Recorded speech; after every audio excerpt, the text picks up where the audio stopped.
किसी ने बोला तुझ जैसे मैंने देखे बहुत सारे. You say that you respect us, you say that you protect us. The only thing is that please stop to blame us. लड़कियों के कपड़ों से छोटी तुम्हारी सोच है. दीवारें ऊंची है, गलियां हैं तंग, लंबी डगर है पर हिम्मत है संग, पाँव पे छाली है सांसें बुलंद, लड़ने चली हूँ आज़ादी की जंग.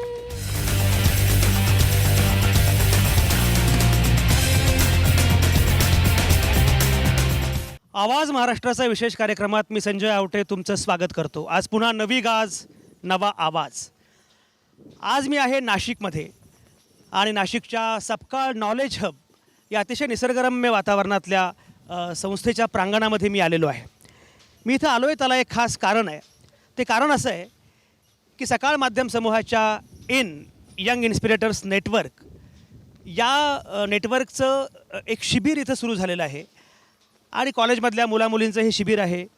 ज्या पद्धतीनं गेले 3 दिवस हे शिबिर सुरू आहे, मला असं वाटलं की तिथे गेलं पाहिजे. महाराष्ट्राच्या कानाकोपऱ्यातनं सगळे तरुण ज्या ठिकाणी एकवटलेले आहेत, एकूण उद्यासाठी, देश घडवण्यासाठी, स्वतःला घडवण्यासाठी असा काहीतरी विचार ही सगळी मुलं मुली मिळून करतायत. मला असं वाटलं की एरवी तर आपण खूप गप्पा मारत असतो स्टुडिओमध्ये, बाकीच्या राजकीय नेत्यांशी बोलत असतो, बाकी सगळ्यांशीच बोलत असतो, पण या तरुण मुलांना काय वाटतं नक्की स्वतःबद्दल, देशाबद्दल, एकूण जगण्याबद्दल, एकूण जगाबद्दल, हे ऐकायला मी नेहमीच उत्सुक असतो. आणि मला नेहमी असं वाटतं की आपली अडचण अशी झालेली आहे की आपण तरुणांना बोल लावतो पण त्यांच्याशी बोलत नाही. आणि अनेकदा त्यांनाच आपण उपदेशाचे डोस पाजत असतो, पण जेव्हा तरुण बोलतात तेव्हा लक्षात येतं की अरे हे वेगळंच जग आहे, ज्या जगाचा विचार आपणही कधी केला नव्हता. म्हणजे तरुणांकडे गेल्यानंतर अनेकदा मला असं वाटतं की त्यांच्याशी बोलताना त्यांना काही शिकवण्यापेक्षा त्यांच्याकडून शिकण्यासारखं बरंच काही असतं. या नव्या जगाचे ते केवळ साक्षीदार नाही आहेत, ते शिल्पकारसुद्धा आहेत. अशा या सगळ्या या तरुण मित्रमैत्रिणींशी मला बोलायचं आहे. आणि बोलत असताना एकूण त्यांचं जगणं काय आहे, त्यांची स्वप्नं काय आहेत, ती पण समजून घ्यायची आहेत. आणि म्हणून मी इथं आलेलो आहे. मी मगाशी म्हटल्याप्रमाणे 3रा दिवस आहे आज या इथल्या शिबिराचा. आणि समारोपाच्या दिवशी या सगळ्या मुलामुलींशी मला गप्पा मारायच्या आहेत. आणि त्या गप्पा मारत असताना प्रामुख्यानं एकतर मी सुरुवातीला म्हटल्याप्रमाणे तरुण हे देशाचे आधारस्तंभ आहेत वगैरे अशी वाक्य आपण कायम वापरत असतो, ते एवढे क्लिशे झालेले आहेत की आता तरुण मुलांना पण त्याचा कंटाळा आला असेल. इतक्या वेळा हे आपण म्हणत असतो. पण मुळामध्ये त्यांची स्वप्न काय आहेत, त्यांच्या आकांक्षा काय आहेत, त्याच्या अंगानं फार कमी वेळा विचार होतो. आणि अनेकदा तरुणांशी बोलण्याच्या नादामध्ये तरुणांचा ग्राहक केला जातो. म्हणजे जणू काही तरुण ही बाजारपेठ आहे. म्हणजे भारतामध्ये तरुणाईची लोकसंख्या किती आहे, किती मोठी आहे असं आपण म्हणतो, ते खरं पण आहे. पण अनेकदा तरुणांकडे केवळ ग्राहक म्हणून बघितलं जातं. अशा वेळी त्यांना काय वाटतं आणि त्यांना जे जग घडवायचं आहे ते नक्की जग कसं असणार आहे या संदर्भात मात्र अनेकदा बोललं जात नाही. असा एक कायम दावा असतो जुन्या पिढीचा की मुलं काही वाचत नाहीत, मुलं काही विचार करत नाहीत. पण जेव्हा मी स्वतः तरुण मुलामुलींशी बोलतो तेव्हा मला प्रत्येक वेळी पटत जातं की अरे ही पिढी खूप विचार करते, ही पिढी खूप वेगळं जगू पाहते, फक्त आपण त्यांच्याशी बोलत नाही. हां, त्यांची भाषा वेगळी असेल, त्यांची शैली वेगळी असेल, त्यांची पद्धत वेगळी असेल. म्हणजे ज्याप्रमाणे जुनी पिढी की खूप वाचायची पुस्तकं वगैरे, कदाचित ही मुलं वाचत नसतील, पण त्यांची जगण्याची, विचार करण्याची माध्यमं एवढी आहे, त्यांच्या हातामध्ये इंटरनेट आहे, जग त्यांच्या कवेत आहे, सगळी माध्यमं त्यांच्या आवाक्यात आहेत. त्यामुळे त्यांची विचार करण्याची पद्धत ही वेगळ्या स्वरूपाची आहे. पण निश्चितपणे ते विचार करत असतात. नक्कीच त्यांना काहीतरी बदल घडवायचे असतात. ते बदल स्वतःमध्ये घडवायचे असतात, जगामध्ये घडवायचे असतात. आणि त्यांना हेही माहिती आहे की be the change you believe in. जो बदल तुम्हाला घडवायचा आहे तो बदल मुळामध्ये स्वतःमध्ये करावा लागतो. आणि म्हणून या सगळ्या तरुण मित्रमैत्रिणींशी मला गप्पा मारायच्यात. सगळ्यांशीच मी बोलणार आहे. राज्याच्या कानाकोपऱ्यातनं ही सगळी मुलं मुली आलेली आहेत. जवळपास 500-600 मुलं मुली आहेत. आणि कार्यक्रम सुरू करण्यापूर्वी जेव्हा त्यांच्याशी मी अनौपचारिक गप्पा मारत होतो तेव्हा मलाही असं वाटलं की अरे जो विचारही मी कधी करत नाही, ज्या करिअरचं मी कधी विचारही करत नव्हतो, अशा प्रकारचं करिअर ही मुलं करू पाहत आहेत. माझ्यासोबत तेजस गुजराती आहेत. तेजस गुजराती हे आमचे इनचे सर्वेसर्वा आहेत आणि त्यांनी ज्या पद्धतीने हे सगळं आयोजन केलं आहे. तेजस, मी मुलांशी बोलणारच आहे, पण सुरुवातीला 3 दिवसांचा तुमचा अनुभव काय आणि हे प्रयोजन काय होतं? ॲक्च्युअल समर युथ समिट आपण मागच्या 2 वर्षापासून चला घडू देशासाठी या नावाने आपण कॅम्प घेतोच आहे. महाराष्ट्रातल्या 4 ठिकाणी मागच्या वर्षी कॅम्प घेण्यात आला. पण मंत्रिमंडळ ज्यावेळेस यावर्षी फॉर्म झालं आणि त्या मंत्रिमंडळाची दुसरी बैठक झाली, महामंडळाची बैठक झाली, त्यामध्ये सगळ्यांचं म्हणणं असं ठरलं की हे फक्त 3 किंवा 4 सिटीमध्ये रिस्ट्रिक्ट न ठेवता हे विद्यार्थ्यांना त्यांच्या गावाच्या जवळ, त्यांच्या जिल्ह्याच्या जवळ हे करावं, म्हणून आपण महाराष्ट्रातल्या 11 जिल्ह्यांमध्ये ही समिट करतो आहे. त्यामध्ये औरंगाबाद, नांदेडसारखे जिल्हे, जळगावसारखा जिल्हा पण त्यामध्ये आपण घेतला आहे. विविध क्षेत्राचं इंट्रोडक्शन, विविध क्षेत्राची माहिती, मग आत्ताचं स्टार्टअप काय आहे, डिजिटल मार्केटिंग कसं आहे, डिजिटल मार्केटिंगमध्ये तुम्ही करिअर कसं करू शकतात, या व्यतिरिक्त एक्झाम्स आहेत आणि नवीन नवीन एक्झाम्स जे आहेत त्यांना फेस कसं केलं पाहिजे, या सगळ्याचं मंथन या समिटमध्ये होतं आहे. अगदी खरं आहे. म्हणजे एकीकडे तुमचं रेव्हेन्यू मॉडेलसुद्धा बदलतं आहे. तुम्हाला स्टार्टअप्स किंवा बाकीच्या गोष्टींमध्ये पण काही करायचं असेल तर ते कसं करता येणं शक्य आहे. सगळ्या अंगानं मुलं इथे विचार करतात. केवळ विचार म्हणून नाही, रेव्हेन्यू मॉडेल, बिझनेस, करिअर सगळ्या संदर्भामध्ये मुलं बोलत आहेत. मला एक सांग की मुळामध्ये 3 दिवस तुम्ही जे काही शिकलात किंवा जे काही बोललात, गप्पा मारल्यात, काय महत्त्वाचं वाटलं? त्यामध्ये आम्हाला आमचं करिअर गायडन्स मिळालं का आम्ही फ्युचरमध्ये काय करणार आहोत आणि जे करणार आहोत त्याच्यासाठी एक प्रोत्साहन मिळालं का आम्ही करू शकतो, आम्ही बनू शकतो आणि आम्ही ते करणार आहे, हे आम्हाला कॅम्पमध्ये आम्ही ते करणार आहे. कॅम्पमध्ये आम्हाला हा आत्मविश्वास मिळाला की yes we can, yes we can. हा आत्मविश्वास फार महत्त्वाचा आहे. हा कोपऱ्यात बसला आहे आणि मगापासून मला सांगतो की मला बोलायचं आहे, त्यामुळे मला कोपऱ्यात यावं लागलेलं आहे. बोल. सर, आम्ही म्हणजे आधी असं ठरलेलं होतं, आमचं नॅरो माइंडसेट होतं की आम्हाला एंटरप्रिनर बनायचं आहे, आम्हाला असं काहीतरी उद्योजक ह्याच्यात आम्हाला करायचं आहे. पण ह्या 3 दिवसात इतके वेगवेगळे विषय हाताळले गेले. आमचे करिअर डिसाइडिंग जे सेशन्स झाले त्याच्यामध्ये आम्हाला असं सांगण्यात आलं की ॲक्टिंग पण सेशन आहे, छान आहे, सेट डिझायनिंग छान आहे, सगळ्यातले जे मायनर मेजर इफेक्ट्स आहेत ते सांगण्यात आले. सो आता मी हा कॅम्प झाल्यावर घरी जाऊन 1-2 दिवस माझ्या पालकांशी नक्की ह्याच्यावर संभाषण करेल की मला हे पण करिअर करायला आवडेल, तर कसं होईल त्या बघू. अगदी खरं आहे. पूर्वी असं वाटायचं की पालकांना सगळं येतं, आपल्याला काहीच येत नाही. आता पालकांना असं वाटतं की पोरांना एवढं सगळं कळतं, आपल्याला काहीच कळत नाही, आपलं कसं होणार. पण मुलं सांगतायत पालकांना समजावून. तो म्हणाला की मी जाईन, पालकांना बोलेन, पालकांना समजावून सांगेन. तुला काय वाटलं? मला असं वाटतं की 10th-12th नंतर मुलं खूप कन्फ्यूज असतात आपल्या करिअरबद्दल. त्यांना जास्त इन्फॉर्मेशन त्यांच्या फॅमिली मेंबर्स आणि फ्रेंड्सकडनं भेटते. पण असं हे प्लॅटफॉर्म आम्हाला भेटलं की जिथे खूप सक्सेसफुल झालेले व्यक्तिमत्व आमच्याबरोबर येऊन बोलले, आम्हाला ते स्वतः त्यांनी इन्फॉर्मेशन दिली. तर ह्यात खूप फरक पडतो आणि मग आम्हाला खूप इझी होतं चूज करायला की आपलं भविष्य आपण भविष्य कसं घडवायचं, कसं घडवायचं ठरलं का? मला ऑलिम्पिकमध्ये जायचं आहे कुस्तीसाठी. अरे बापरे. मी थोडासा खाली होत, म्हणजे हां बोलत पैलवानांशी बोलतोय. माझं नॅशनल झालं आहे 10वीला असताना, पण मी फक्त 2 पॉईंटमुळे मागे हरलेली आहे. त्याच्यामुळे मी आता मी एवढे 2 दिवसापासून मी एवढे लेक्चर अटेंड केले. त्याच्यामुळे माझ्या मनातली परत जी काही इच्छा आहे ती परत माझी जागृत झालेली आहे. त्यामुळे मी तुझं नाव काय? निशा सुरेश सोनवणे. निशा, बापू सेहत के लिए तू तो हानिकारक है. एकदम दंगल सुरू करणार आहे ही आता.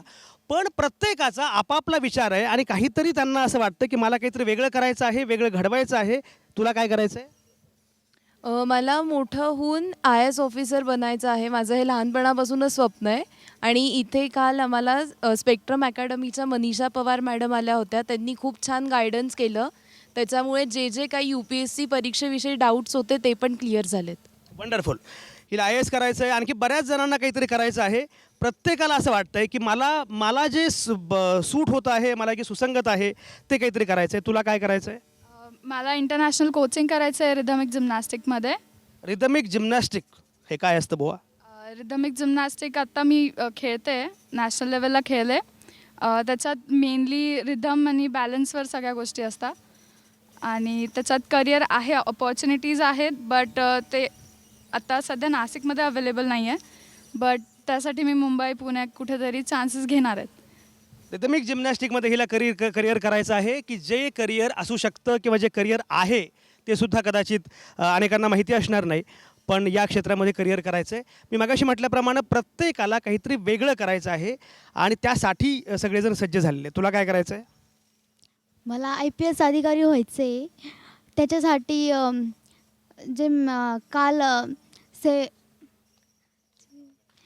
काल जे स्पेक्ट्रम अकॅडमीमध्ये जे काही स्पीच झाले ते त्यापासून तुला IPS व्हायचं आहे, म्हणजे IAS व्हायचं आहे काही जणांना, काही जणींना IPS व्हायचं आहे, पण आपलं आयुष्य आपल्याच हातामध्ये आहे आणि मीच माझ्या जगण्याला आकार देऊ शकतो याची खात्री प्रत्येकाला वाटते आहे. तुला काय?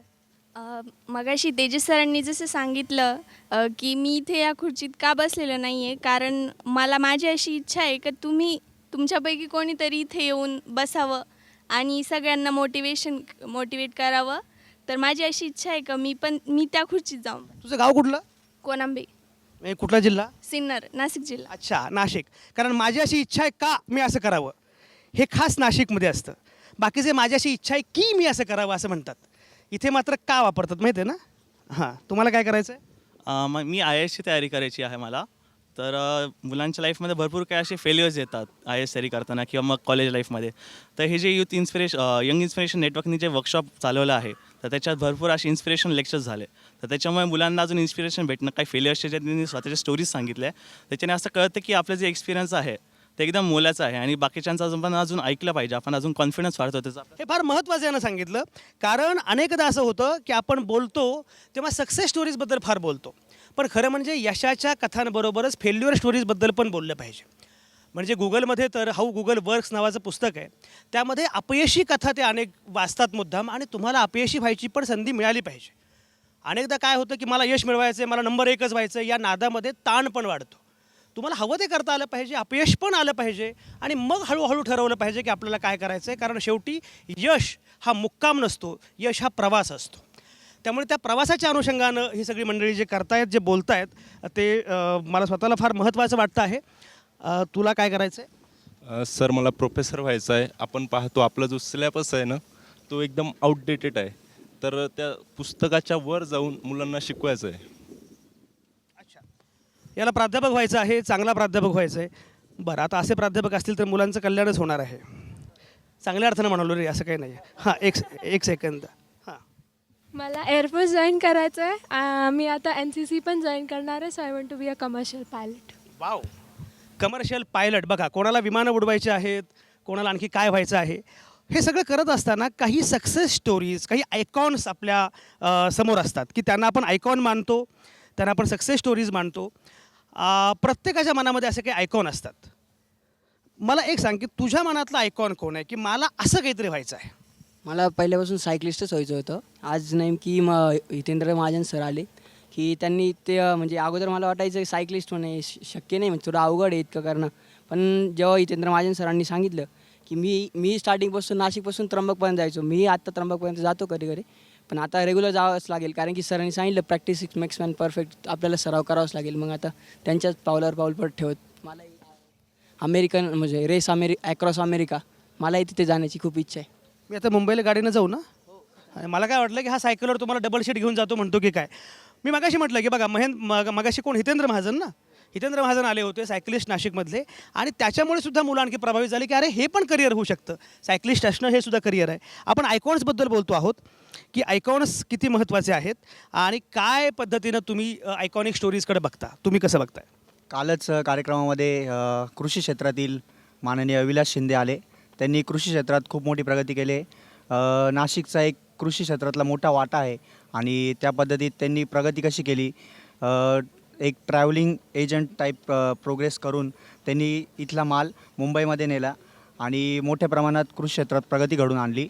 त्याचप्रमाणे या कार्यक्रमामध्ये विविध क्षेत्रातील मान्यवरांनी कृषी क्षेत्रामध्ये काहीतरी करावं, ॲग्रो बिझनेस किंवा काय असं याच्या डोक्यात. हे फारच आणखी वेगळं आहे की मला माझ्या पायावर काहीतरी उभं करायचं आणि तेही शेती क्षेत्रामध्ये उद्यमशीलता वाढली पाहिजे असं. हे बघा, आता हे मस्त ब्लेझर वगैरे घालून जे काही मांडी ठोकून बसलेले आहेत.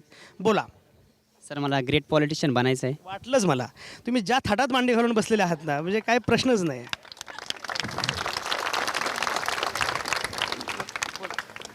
लहानपणापासूनच मला सोशल वर्क या म्हणजे समाजकार्यामध्ये इंटरेस्ट असल्यामुळे तळागाळातल्या गरीब जनतेचे मला सर्वप्रथम म्हणजे कामं करायचे आहेत. त्यांच्यामध्ये प्रोग्रेस, ते सर्व तळागाळातले लोक मला प्रोग्रेस करायचे आहेत.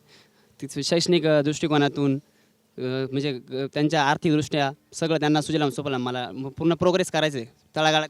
राजकारण हे सर्वसामान्य माणसाच्या प्रगतीचं द्वार आहे आणि त्या माध्यमातून मला काहीतरी वेगळं करायचं असं याचं म्हणणं आहे. एकूण आता या निमित्ताने चर्चा सुरूच झालेली आहे. राजकारणाबद्दल ही मुलं काय विचार करतात ते पण जरा बोललं पाहिजे, कारण असं म्हटलं जातं की ही मुलं आपापल्या नुसत्या फेसबुकवर, व्हॉट्सॲपवर याच्यावर मग्न असतात. प्रत्यक्ष जगामध्ये काय चाललं आहे हे त्यांना माहितीही नाही. पूर्वी ज्याप्रमाणे राजकीय चळवळी व्हायच्या, आंदोलनं व्हायची, तशी आता होत नाहीत. पण तरीसुद्धा राजकारणाच्या अनुषंगानं ही मुलं काहीतरी विचार करतायत असं दिसतं आहे. नक्की कुठला विचार करतायत राजकारणाबद्दल हे विचारणं फार महत्त्वाचं आहे. काय नक्की राजकारणाबद्दलची काय भूमिका आहे? सर मला म्हणजे नवीन नवीन पोरांना इथं राजकारणात आणायचं आणि आपल्या म्हणजे मध्यमवर्गीय मुलांच्या मनामध्ये खूप राजकारणाविषयी विविध कल्पना असतात, पण त्या कल्पना व्यवस्थित प्रमाणे मांडता येत नसल्यामुळे आणि त्यांना योग्य प्रमाणात व्यासपीठ मिळाल्या नसल्यामुळे तर त्यांना त्यांच्या स्वतःच्या कल्पना व्यवस्थितपणे मांडता येत नाही. म्हणून राजकारणात येऊन त्यांच्या कल्पना आणि सर्वसामान्य घरातलं राजकारणामध्ये येणं हे त्यांना फार चांगलं सांगितलं की मुळामध्ये अनेकदा घडतं असं की राजकारण हे काहीतरी वाईट लोकांचं क्षेत्र आहे असा समज होतो, पण राजकारण हे चांगल्या लोकांचं पण क्षेत्र असं त्याचं म्हणणं आहे. तू राजकारणाकडे कसा बघतोस?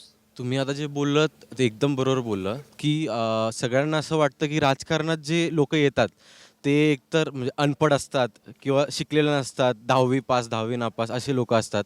पण हे चुकीचं आहे. आजकाल आमच्यासारखे लोक पण यंगस्टर्स शिकलेले ग्रॅज्युएट्स हे राजकारणात उतरत आहेत आणि त्यांचा पण एक चांगला वाटा देण्याचा प्रयत्न करतात. तर ही एक खूप चांगली गोष्ट आहे आणि माझाही हा प्रयत्न राहील की मीही पुढे जाऊन राजकारणात माझं योगदान द्यावं आणि माझ्या आजूबाजूच्या लोकांचं पण काहीतरी चांगलं करावं. Very nice. काय तुमचं नाव काय? अजिंक्य बोराडे. अजिंक्य बोराड्यांची ओळख ठेवा बरं का. राजकारणात करिअर करायचं अजिंक्य बोराडेंना, तुम्ही आमची ओळख ठेवा. पण एकूण राजकारणामध्ये करिअर करायचं आहे आणि मला असं वाटतं की शिकलेले लोक राजकारणात आले पाहिजेत असं अजिंक्यचं म्हणणं आहे. तेजस माझ्यासोबत आहे. हा मला वाटतं याच संस्थेचा विद्यार्थी आहे तेजस आणि इंजिनिअरिंग करतो. बरोबर. राजकारणाच्या अनुषंगाने आपण बोलत होतो, कसं बघता? सर, राजकारणाला एक समाजकारणाची जोड असायला हवी. कारण आजचा तरुण हा भरकटलेला आहे. त्याला समाजकारणाची जोड जर मिळाली ना तर नक्कीच भारत देशाला एक प्रतिनिधित्व करण्यासाठी देशात आणि आपल्या भारताला एक मोठं योगदान भेटणार आहे. एक राजकारणामध्ये जर तरुणांनी यायचं असेल ना तर त्यांनी आधी आपल्याला समाजकारणाची जोड करायला हवी, दुसऱ्याला हेल्प करण्याचं नेचर ठेवायला हवं. आणि दुसरी गोष्ट म्हणजे सर, आजचा तरुण जो आहे ना तो एक गोल विसरलेला आहे. त्याला आई वडील हे नको आहे आणि जे काही करायला नको त्या गोष्टी तो करायला लागलेला आहे. त्यामुळे सर मला असं वाटतं की तरुणांनी सर्वात जास्त राजकारणात यायला हवं. असे खूप उदाहरणं आहे की ते राजकारणात आहेत. राजकारणाच्या अनुषंगाने आपण बोललो, ब्युरोक्रेसीबद्दल बोललो. मगाशी स्पेक्ट्रम अकॅडमीचा उल्लेख अनेकांनी केला आणि स्पेक्ट्रम अकॅडमीमधून आम्हाला प्रेरणा मिळाली, आम्हाला IAS IPS करावं असं वाटतं. त्या अकॅडमीचे सुनील पाटील आत्ता आपल्यासोबत आहेत आणि या इनच्या शिबिरामध्ये या सगळ्या मुलांशी संवाद साधण्यासाठी जे सगळे नामवंत येत आहेत त्यापैकी सुनील पाटील त्यांची अकॅडमी एक आहे. तुमचा अनुभव कसा होता? मुलं काय विचार करतायत? सर, अनुभव अतिशय उत्तम होता. विद्यार्थ्यांना या वयामध्ये दिशा दाखवणं जेवढं महत्त्वाचं आहे तेवढंच त्या क्षेत्रातले प्रेरणादायी व्यक्तिमत्व जर त्यांच्यासमोर आलेत तर त्या दिशेने प्रगतीपथावर ते जाऊ शकतात आणि म्हणून असं उपक्रम असायला पाहिजे आणि युवकांना नक्कीच त्याचा फायदा होतो आहे. अगदी खरं. सुनील पाटलांचा हा मुद्दा फार महत्त्वाचा आहे आणि स्पेक्ट्रम अकॅडमी त्यासाठी जे काम करते आहे तेही काम तेवढंच दखलपात्र आहे. काय म्हणायचं तुला?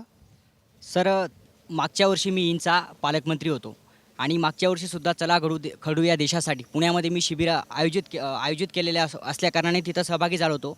तर मला मागच्या वर्षी माझा या ठिकाणी इनमध्ये भाग होता, तरीसुद्धा मी आता इनमध्ये पुण्याला शिकायला गेलो तरीसुद्धा मला या ठिकाणी इनच्या शिबिरामध्ये यावंसं वाटतं, कारण इथून एक ऊर्जा मिळत असते. आणि काही खास कारण नाही ना? नाही, खास कारण नाही, ऊर्जा मिळत असते सर. आणि तुम्ही इनमध्ये नाही तरी मला यावंसं वाटतं. म्हटलं काही खास कारण नाही ना? तुम्ही जरा सावध राहा बरं का. हां, बोल. आणि दुसरी गोष्ट सर, तुम्ही सांगितली की युवकांनी राजकारणात आलं पाहिजे, तर मला असं वैयक्तिकरित्या वाटतं की शिक्षित मुलांनी राजकारणात आलं पाहिजे. म्हणून मी पुणे विद्यापीठात पॉलिटिकल सायन्समध्ये आता डिग्री करतो आहे. तिथं आम्हाला सुहास पळशीकर सर सारखे मार्गदर्शक आहेत आणि त्यांच्या नेतृत्वाखाली नक्कीच आम्हाला एक वैचारिक नेतृत्व शिकायला मिळत आहे आणि येणाऱ्या काळात आम्ही या देशाचं नेतृत्व करू शकतो. येणाऱ्या काळात या देशाचं नेतृत्व आम्ही करू शकतो असा त्याला अगदी आत्मविश्वास आहे आणि हा आत्मविश्वास फारच महत्त्वाचा आहे. ही मला मागापासून बोलावते आहे. मला एवढे चालवतात ना आज. काय तुला बोलायचं होतं? सर मला आय पी एस अधिकारी व्हायचं आहे आणि मला इन थ्रू खूप जास्त मोटिवेशन भेटलं. सचिन बरगोटे सरांचं जे लेक्चर झालं ना त्याच्यानुसार त्यांनी असं सांगितलं की काहीही इम्पॉसिबल नाही आहे. तुम्ही कितीही गरीब कुटुंबातून आहात ना तरी तुमच्यासाठी काहीच इम्पॉसिबल नाही. जर तुमच्या मनगटामध्ये ती करून दाखवण्याची क्षमता आहे ना तर तुम्ही काहीही करू शकता जे तुमच्या मनात आहे, जे तुम्ही ठरवलेलं आहे. Thank you so much. मोटिवेशन फार महत्त्वाचं आहे असं हिचं म्हणणं आहे. मला एक प्रश्न पडतो, हे मोटिवेशन काय प्रकार आहे? कोणाला बोलायचं होतं इकडे? मोटिवेशन काय बाबा, कसं काय मोटिवेशन मिळतं? मोटिवेशन आपल्याला मोठ्या लोकांसोबत जेव्हा आपण संवाद साधतो तेव्हा त्यांच्याकडून त्यांची जे एक्सपिरियन्सेस आहे त्याच्यावरून आपल्याला कळतं की आपण काय करू शकतो आता अजून पुढे. अच्छा, मला एक सांगा, बेसिकली मोटिवेशन किंवा इन्स्पिरेशन म्हणजे इनच्या याच्यावर लिहिलेलं आहे की get inspired. What is inspiration? Sir motivation हे सचिन बुरगाटे सरांनी खूप छान पद्धतीने समजावलं होतं. मोटिवेशन म्हणजे एखादा मोठा माणूस येतो आणि आपल्याला इन्स्पायर करतो असं काही नसतं. कसं काय ते आपल्याला इन्स्पायर करू शकतं ही पण एक गोष्ट आहे ना, कारण आपल्या मनातच नसेल तर कसं काय इन्स्पायर करता येणार आहे. सचिन बुरगाटे सरांनी सांगितलं होतं की आपके मन की आवाज़ और आपका आत्मविश्वास जगाने आया हो, आपके मन की बात जो म्यूट है उसको अनम्यूट करने आया हो. ते बरोबर आहे, कारण मोटिवेट करणं म्हणजे आपल्या मनातला आवाज आपण स्वतः ऐकणं आणि त्यानुसार ॲक्शन घेणं हे मोटिवेशन आहे माझ्यामध्ये. वंडरफुल.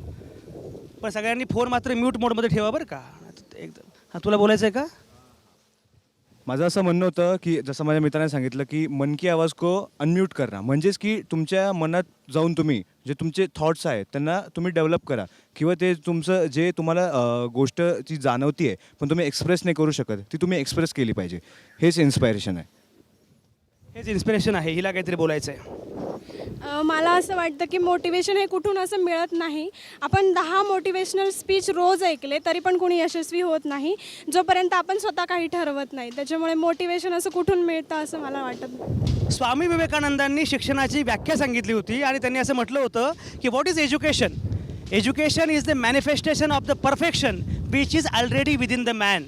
म्हणजे तुमच्यामध्ये ते असतंच, तुम्हाला बाहेरनं कोणी काही देत नाही आहे, तुमच्यामध्ये ते असतंच, फक्त त्याला जागवणं फार महत्त्वाचं आहे. हे या निमित्तानं होतं आहे.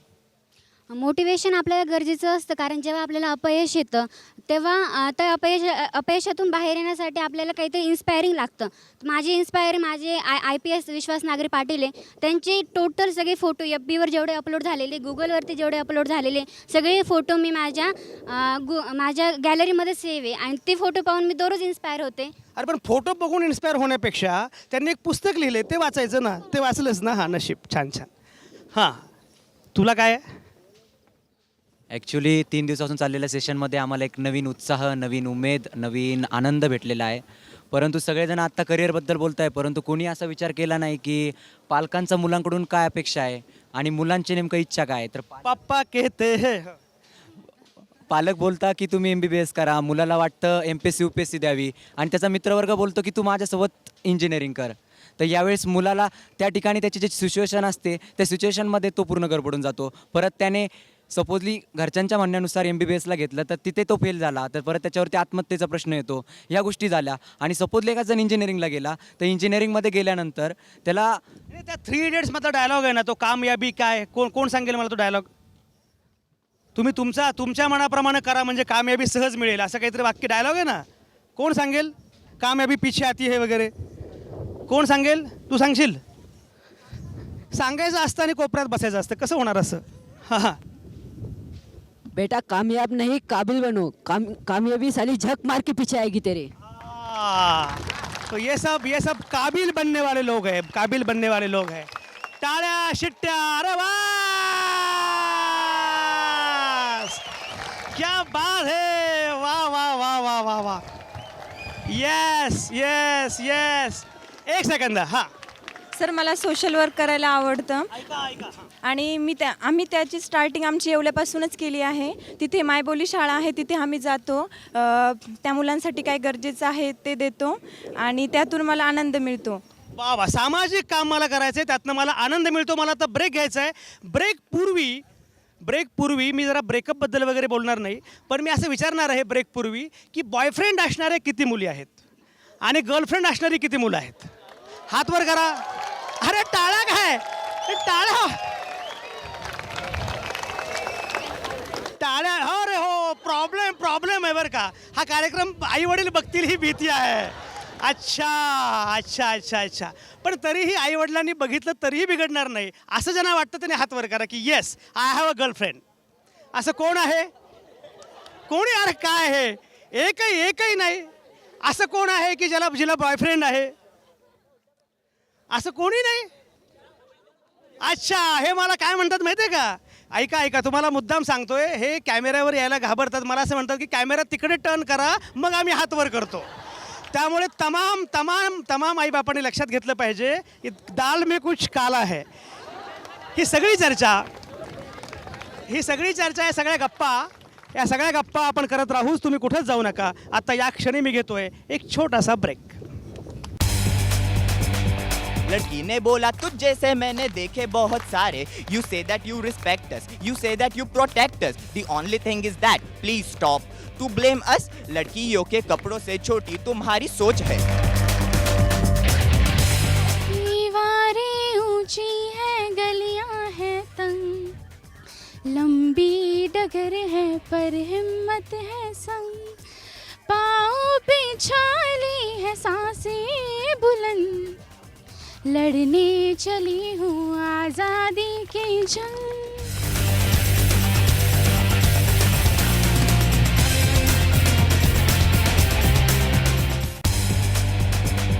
लड़की ने बोला तुझ जैसे मैंने देखे बहुत सारे. You say that you respect us. You say that you protect us. The only thing is that please stop to blame us. लड़कियों के कपड़ों से छोटी तुम्हारी सोच है. दीवारें ऊंची है, गलियां है तंग, लंबी डगर है पर हिम्मत है संग, पाँव पे छाली है सांसें बुलंद, लड़ने चली हूँ आज़ादी की जंग.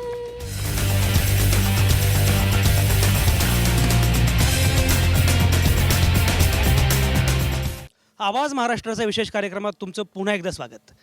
मी आहे नाशिकच्या सबकाळ हबमध्ये आणि इथे इनचं तरुणाईचं शिबिर सुरू आहे आणि सगळे जर अशा मस्त गप्पा मारतायत. ब्रेकवर जाण्यापूर्वी त्यांनी मला सांगितलं की कॅमेरा आमच्याकडे करू नका, कॅमेरा तुम्ही तिकडे वळवा, मग सांगतो बॉयफ्रेंड कोण आणि गर्लफ्रेंड कोण. पण एकूण सगळी तयारी मुलामुलींची आहे. त्यांना भविष्याच्या अनुषंगानं करिअर पण करायचं आहे, वेगळं काही करायचं आहे, देशाबद्दल पण विचार करतायत, राजकारणाबद्दल पण विचार करतायत. नुकताच 12वीचा निकाल पण लागलेला आहे आणि ही जी माझ्या शेजारी कन्या बसलेली आहे ती 12वीला होती. किती मार्क्स पडले? 72%. खुश का? ठीक आहे, 80ची एक्सपेक्टेशन्स होती बट तेवढं नाही झालं. पण आता हा जो शो मी अटेंड केला आहे वायांपासून खूप इन्स्पिरेशन भेटलं. तर मी असं तिनं ठरवलंय प्रश्न कुठलाही विचारा मी इन्स्पिरेशनबद्दल बोलणार. त्याच्यामुळे हे किती हुशार मुलं असतात बघा. तुम्ही मला काही विचारा मी इन्स्पिरेशनबद्दल बोलणार. ते इन्स्पिरेशनबद्दल बोलू आपण, जरा थांब. 12वीचा निकाल लागला. तू काय सायन्सला होती, आर्ट्सला होतीस? कॉमर्सला होतीस. बरं, तुला काय पुढे करिअर करायचं आहे? मी BBA करायचं ठरवलं आणि मग नंतर MBA. बरं, BBA करणार, MBA करणार. आता मला सांग तुझ्या इन्स्पिरेशनचं काय चाललं आहे? ॲक्च्युली काय ना, सगळ्यांनी खूप मोठी व्यक्तींची नावं घेतली आहेत, पण खरं सांगू तर माझी इन्स्पिरेशन माझी आई आहे. 8 इयर्स झाले माझे डॅड एक्सपायर झाले आहेत. तर मी तेव्हा खूप छोटी होती. माझ्या मॉमचं एज पण खूप छोटंच होतं. पण तेव्हा ती मागे राहिली नाही आणि तिने डिसाईड केलं की नाही, मी माझ्या पोरीला पुढे आणणारच. म्हणून मला असं वाटतं की माझी मॉम माझी इन्स्पिरेशन आहे आणि ती आज एअरटेल कंपनीमध्ये इंजिनियर्सला ट्रेन करते. ती इंजिनियर नाही आहे पण सगळे सॉफ्टवेअर्स ती सांभाळते, सगळे इंजिनियर्सला ट्रेन करते. त्याबद्दल मला फार गर्व आहे की माझी आई माझ्यासोबत उभी आहे. Give her big hands to her mom. वा वा वा, very nice very nice very nice. फारच छान फारच छान. प्रत्येकाची आई ही आदर्श असतेच, पण तिनं जो आईचा प्रवास सांगितला की वडील गेले आणि त्यानंतर आईनं ज्या पद्धतीनं तिला इन्स्पायर केलं, तिच्यासाठी जे काही केलं ते खरोखरच फार महत्त्वाचं आहे. आणि अशा अनेक आई अनेक वडील लोकांचे आयकॉन आहेत मुलांचे. कोणीतरी म्हटलं की भाऊ माझा आयकॉन आहे असं पण सांगितलं. हां, याला काहीतरी बोलायचं आहे. बोल, काय म्हणतोस? बोल. सर, आपला जो इनचा जो कार्यक्रम झाला आपला यूथच्या मुलांसाठी तो अतिशय चांगला होता. इन हा प्लॅटफॉर्म आमच्यापैकी बऱ्याच लोकांना माहीत नव्हता, परंतु काही लोकांमुळे किंवा इथे ज्या स्टुडंटने ऑर्गनाईज केलं त्या मुलांमुळे नाशिकच्या प्रत्येक कानाकोपऱ्यातून इथे मुलं आले. प्रत्येक कानाकोपऱ्यातनं मुलं मुली आलेली आहेत. कोणाला तरी शेतीबद्दल काहीतरी बोलायचं होतं, शेतीमध्ये काही करिअर करायचं आहे आणि शेतीच्या अनुषंगानं आम्ही काही वेगळं करू पाहतो असं ही मुलं सांगत होती. काय शेतीबद्दल तुम्हाला काय करायचं आहे? शेतकऱ्यांच्या शेतीमालाला सरकार हमीभाव का देत नाही याविषयी आम्ही सरकारला प्रश्न विचारतो. आणि शेतकऱ्यांचं आता 1 जूनपासून किसान क्रांती मोर्चा आहे, याच्यामध्ये सर्व शेतकऱ्यांनी, राज्यभरातल्या शेतकऱ्यांनी सहभाग घ्यावा असं आमचं युवकांचं आव्हान आहे.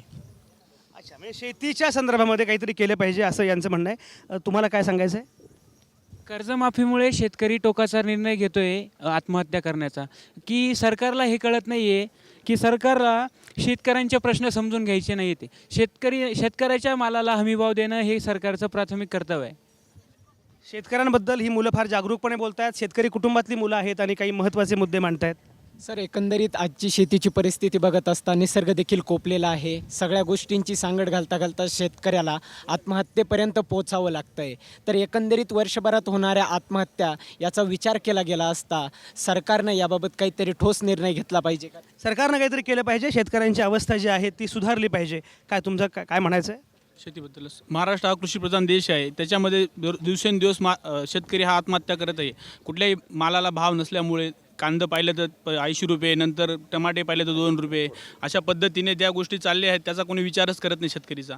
असे आणि काही जे शेतकरी आत्महत्या. बरोबर. शेतकऱ्यांचा विचार केला पाहिजे. हा मुद्दा आता पोहोचला आहे, त्यापेक्षा वेगळा मुद्दा काही आणखी असेल तर बोला. सर, मला नेमकी कास्ट डिस्क्रिमिनेशन तर नाही म्हणता येणार, पण जे रिझर्वेशन्स असतात मला त्यांच्याबद्दल म्हणायचं आहे की जेव्हाही आपण कुठेही ठिकाणी जॉबला जा, तुम्ही ॲडमिशन्सला जा, कुठेही जा, तर प्रत्येक ठिकाणी रिझर्वेशन्स असतात. जे डिझर्विंग कॅन्डिडेट्स आहेत भरपूर वेळेस त्यांना कधी भेटतच नाही. मी एक असा मेसेजसुद्धा वाचला होता की आपण म्हणतो अमेरिका आपल्यापेक्षा खूप डेव्हलप्ड आहे आणि इंडिया अजून मागे. त्याचं एकच कारण आहे की आपण रिझर्व्ड लोकांना जॉब्स देतो आणि अमेरिका हा डिझर्व्ड लोकांना जॉब्स देतो. याचा जो मुद्दा आहे, ऐका नाही, याचा मुद्दा जो आहे त्याच्याबद्दल गंभीरपणे बोललं पाहिजे. त्याचा मुद्दा आरक्षणाच्या विरोधातला आहे. खरंच आरक्षण असू नये असं वाटतं का तुम्हाला? आरक्षणाबद्दलची भूमिका काय आहे? आरक्षण असलं पाहिजे असं वाटणारं कोण आहे? की आरक्षण हे सामाजिक समतेचा मुद्दा आहे, अशी भूमिका असणारं कोणी आहे का? आरक्षणाबद्दलची भूमिका कोण मांडेल? तुम्ही मांडाल? काय तुमचं म्हणणं आहे? माझं नाव ऋषिकेश पाटील आणि आरक्षण असलं पाहिजे, पण ते आर्थिक स्तरावर असलं पाहिजे की जेणेकरून ज्यांची आर्थिक स्थिती ही कमी असेल त्यांनाच तो फायदा झाला पाहिजे. जातीचा कोणताही त्यात क्रायटेरिया असला नाही पाहिजे, त्यामुळे सर्वांना फायदा होईल. एक सगळ्यात महत्त्वाचा मुद्दा म्हणजे या सगळ्या मुलामुलींचं वैशिष्ट्य असं की त्यांच्याकडे सोशल मीडिया आहे आणि सामाजिक माध्यमं आहेत. या सोशल मीडियाबद्दल ही मुलं कसा विचार करतात तेही ऐकायला मी फार उत्सुक आहे. खरं म्हणजे सोशल मीडिया, व्हॉट्सॲप, फेसबुक, कोणाला बोलायचं होतं? महात्वर करा ना जवळ आल्यानंतर. सोशल मीडिया जो आहे म्हणजे व्हॉट्सॲप असेल, फेसबुक असेल, याचा उपयोग तुम्ही लोक करत असता. नक्की कशा प्रकारे त्याचा उपयोग करता आणि ते किती महत्त्वाचं वाटतं? यंग पिढी ही डिजिटल पिढी अशी म्हणून ओळखली जाते. त्याच्यामध्ये सतत अपग्रेडेशन होत असतं. संघटन में शक्ती हा आपला एक महत्त्वाचा मुद्दा म्हणून आहे. याच्यामुळे सगळ्यात जास्त प्रमाणात लोक एकत्र येतात. परत आत्ताच्या मुलांना भरपूर पालक म्हणतात की एक प्रकारची दिशा मिळत नाही, सगळे भरकटलेले आहेत, काही ना काही वेगळं वेगळं करत असतात. पण याच संघटनला एकत्र आणून त्यांना एक दिशा देऊन मोठ्या प्रमाणात. बरोबर, दिशा दिली पाहिजे. हां, काय तुला म्हणायचं आहे? सोशल मीडिया हे आपल्यासाठी एक वरदान आहे. कारण मित्रांनो, सोशल मीडियासाठी आपण एक उदाहरण घेतलं पाहिजे. जसा राजहंस असतो, दूध आणि पाणी एकत्र केलेलं असतं, पण सोशल मीडियातून आपल्याला दूध पिऊन घ्यायचं आणि त्यात आपण एक यशस्वी होऊ. अरे माझ्या राजहंसा, फारच छान. कोण बोलतोय आता? याला काहीतरी बोलायचं आहे. हां, सोशल मीडियाचा जास्त वापर केला पाहिजे. त्याचे दुरुपयोग पण आहे, पण उपयोग जास्त आहे.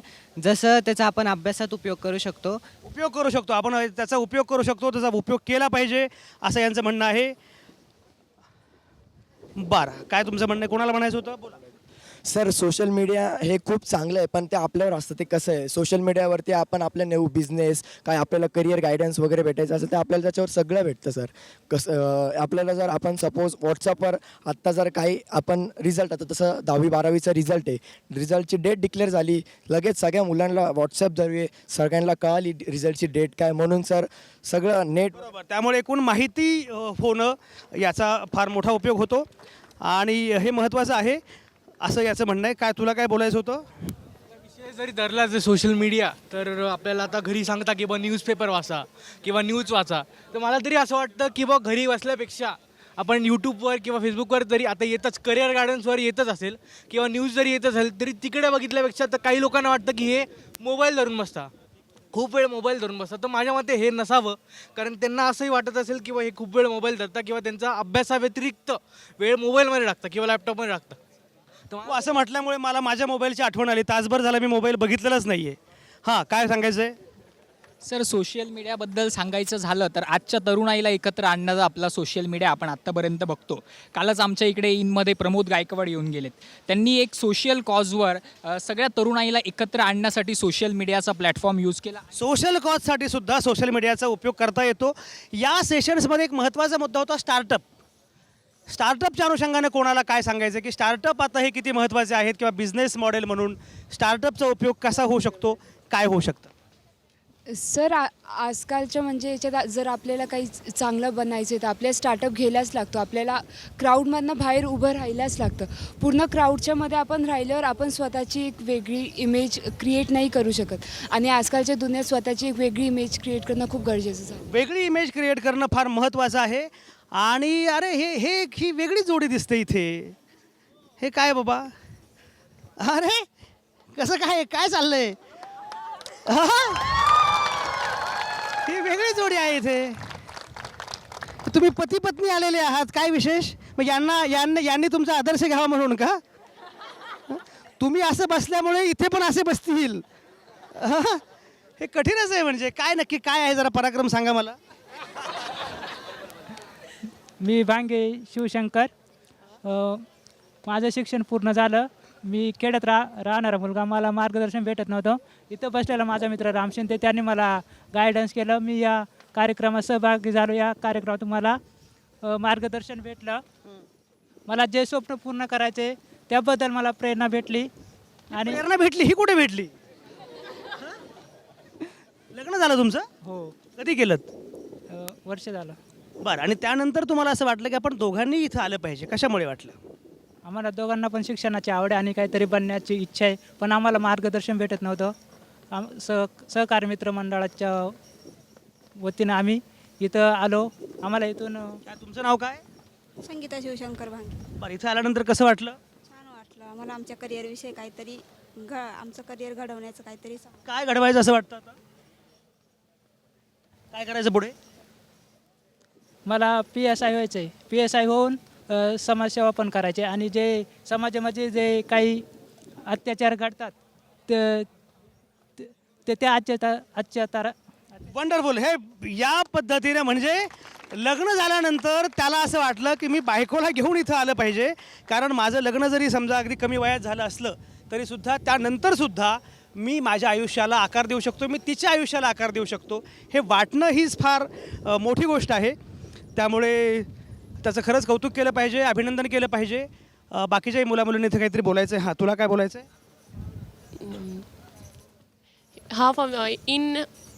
हा फंक्शन इव्हेंट म्हणजे हा इव्हेंट मी आजमावला, त्याच्यातून खूप काही शिकायला भेटलं. खूप मोठे व्यक्ती येऊन गेले इथे, खूप काही बोलून गेले इथे, त्यापासून खूप काही शिकायला भेटलं आहे. सो मी ग्रेट समजते. वा वा. अरे तुमच्याकडे कोणी गातं बिते की नाही? सगळे नुसते बोलतायत. गाते? मग मगाशी नुसतं इन्स्पिरेशन काय चाललं होतं? दीवारें ऊंची है, गलियां है तंग, लंबी डगर है पर हिम्मत है संग, पाँव पे छाली है सांसें बुलंद, लड़ने चली हूँ आज़ादी की जंग, बेखौफ आज़ाद है जीना मुझे, बेखौफ आज़ाद है रहना मुझे, रीति की जंजीरें खा गई जंग, न्याय के मंदिर भी हो गए भंग. वा वा, फारच छान, फारच छान, फारच सुंदर, फारच सुंदर. आता हा आमचा काहीतरी वेगळं करतोय, आणखी काय रॅप करतोस का? हां. सर माझा जो रॅप आहे हा तो मी स्पेशली गर्ल्ससाठी बनवलेला आहे. Sir not a proposal rap, normal गर्ल्ससाठीचा रॅप आहे. सो मी तो बोलतो. सगळ्यांची इच्छा आहे शिकण्याची. सोया कल रात मैंने देखा एक ख्वाब, चलते चलते दो लोग कर रहे थे वार्तालाप.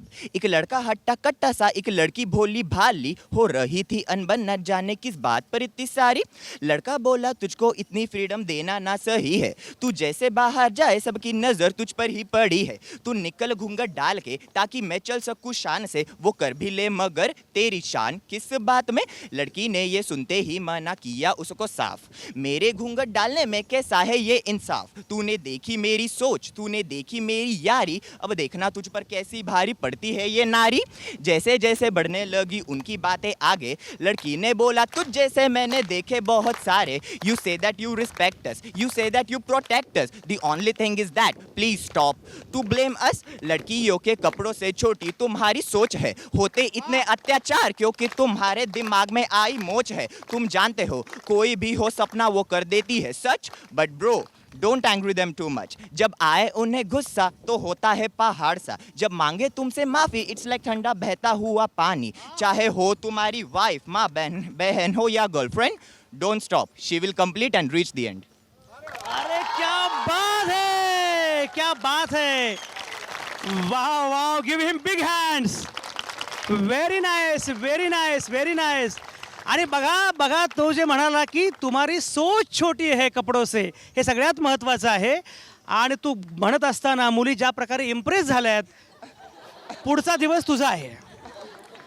फारच छान, वा वा वा. आणि आता रवींद्र सपकाळ माझ्यासोबत आहेत. रवींद्र सपकाळ, मी मागाशी म्हटल्याप्रमाणे सपकाळ नॉलेज हब.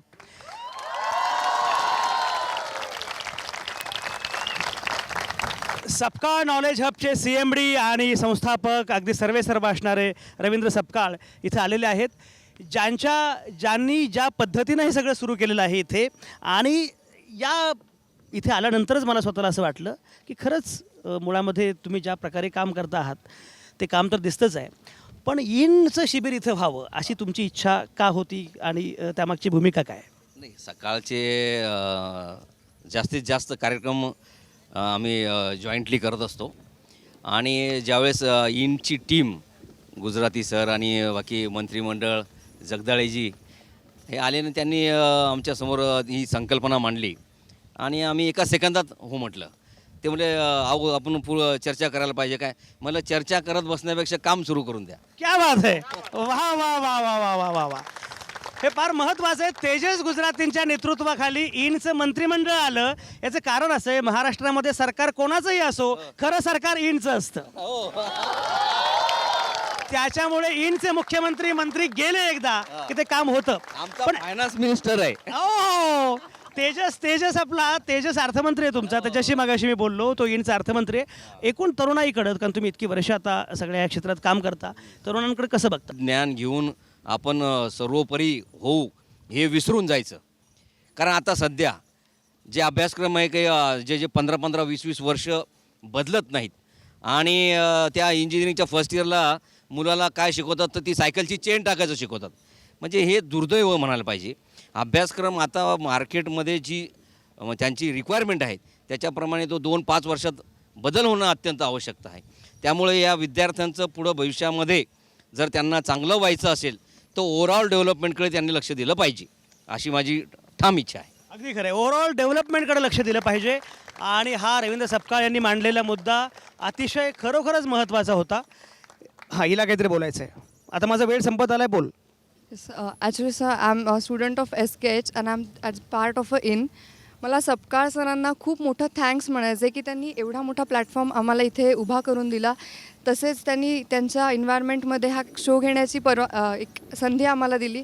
त्याबद्दल त्यांचं मी मनापासून धन्यवाद करेल पूर्ण इन आणि सकाळ टीमकडून. अगदी खरं आहे.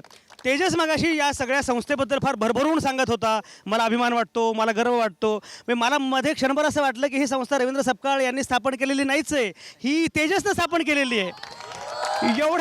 एवढं तो मला सांगत काय होता, नाही ऐका आम्ही इथे असं करतो, आम्ही इथे तसं करतो, म्हणजे मी हे करतो आहे हे वाटणं फार महत्त्वाचं आहे. तेजस 3 दिवसांबद्दलचा अनुभव कसा होता? सर 3 दिवसांबद्दलचा अनुभव अगदी छान होता. सपकाळ सरांनी ज्या पद्धतीने आम्हाला सपोर्ट केला त्या पद्धतीने आम्ही कामं केलीत आणि पूर्ण जिल्ह्यातून जे मुलं मुली आलेत किंवा पूर्ण महाराष्ट्र राज्यातून जे मुलं मुली आलेत त्यांचाही उत्स्फूर्त प्रतिसाद मिळाला. तसेच स्पेक्ट्रम अकॅडमीचे सुनील पाटील सर असतील किंवा सर्व जे आमचे लोक खूप चांगलं हे केलं. आता थोडक्यात बोला, पटकन एक वाक्य बोला. सर येईन म्हणजे काय मला कधी माहीत नव्हतं, फक्त न्यूजपेपरमध्ये काहीतरी बघायचो की कोणती तरी ऑर्गनायझेशन आहे, काहीतरी आहे. यावर्षी माझा हा फर्स्ट कॅम्प होता आणि मी म्हटलं एकदा जाऊन बघूया. फारच छान, फारच छान.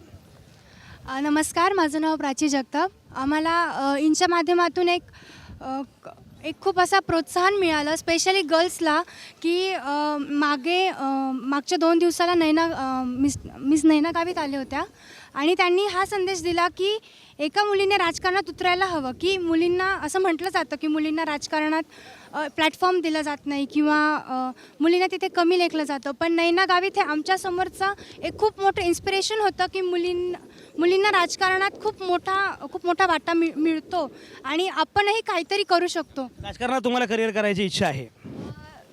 तसं सांगता नाही, पण सर राजकारण एक म्हणतात ना की हा फक्त एक मुलांचा पाठ झाला आहे, but it's not like that की मुलींनीसुद्धा ह्याच्यात पडलं पाहिजे. कारण आजकालच्या पिढीला एक ते म्हणतात ना की किती बोलते, एक वाक्य बोल म्हटलं तर किती बोलते ही.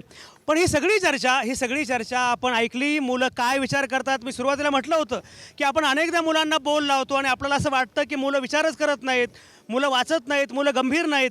मुलं किती गंभीर आहेत, किती वाचतात, काय करतात. म्हणजे इथे तुम्हाला रिदमिक जिम्नॅस्टिकपासून ते IPS IAS असं करिअर करणारे, स्टार्टअपमध्ये काही करू बघणारे, शेतीचा उद्योग करू इच्छिणारे, शेतकऱ्यांच्या आत्महत्यांबद्दल संवेदनशीलतेनं मुद्दे उपस्थित करणारे, तिथपासून ते आमचं छान गाणं गाणारी असेल कन्या किंवा तो रॅपवाला, तर मग त्यानं धमालच केलेली आज. हे सगळे जे आहेत अशी धमाल आहे. आणि म्हणून मला असं वाटतं की तरुणाई म्हणजे धमाल आहे. तरुणाईला फक्त अभिव्यक्त होण्याची संधी दिली पाहिजे. खरोखरच ते स्वतःमध्ये बदल घडवत आहेत आणि त्यांनाच हा देश बदलायचा आहे. निश्चितपणे नवा देश घडवण्यासाठी ही सगळी मुलं सज्ज झाली आहेत. नवा समाज, नवी व्यवस्था आणि त्याचवेळी स्वतःलासुद्धा बदलण्यासाठी, धारणा बदलून टाकण्यासाठी ही मुलं मुली विचार करतायत, एकत्रितपणे इथं आलेली आहेत. त्यांच्यासोबत जल्लोष साजरा करत असताना मी सुद्धा माझ्या कॉलेजच्या दिवसांमध्ये कधी गेलो ते मलाही कळलं नाही आणि माझी पूर्ण खात्री आहे तुम्हीसुद्धा हा कार्यक्रम बघत असताना नकळत त्या दिवसांमध्ये गेला असाल. सगळ्याच या तरुणाईचे अतिशय मनापासून आभार.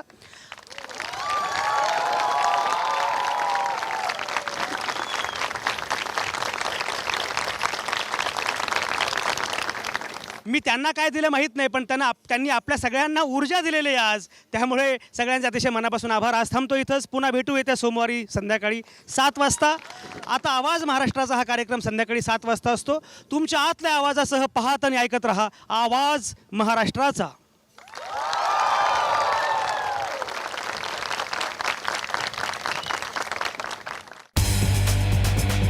लड़की ने बोला तुझ जैसे मैंने देखे बहुत सारे. You say that you respect us, you say that you protect us. The only thing is that please stop to blame us. लड़कियों के कपड़ों से छोटी तुम्हारी सोच है. दीवारें ऊंची है, गलियां हैं तंग, लंबी डगर है पर हिम्मत है संग, पाँव पे छाली है सांसें बुलंद, लड़ने चली हूँ आज़ादी की जंग.